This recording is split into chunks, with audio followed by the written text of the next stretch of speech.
Dito po tayo sa New Agutaya at first time natin dito ma-experience yung pinakamahabang dagat dito sa Palawan. Woohoo!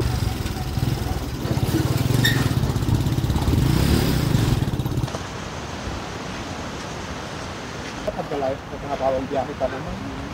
Pero kung makapunta.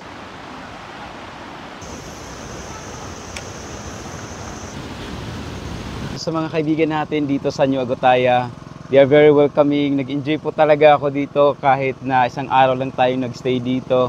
O isang wave naman dyan, magpaalam tayo sa mga taga San Vicente. Hey! Nakakatuwa po na nandito po tayo ngayon sa inyong bayan.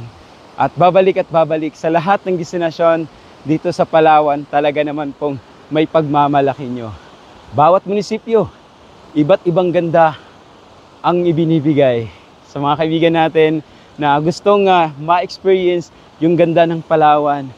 Try to visit different municipalities of Palawan and try to experience here in San Vicente, Palawan.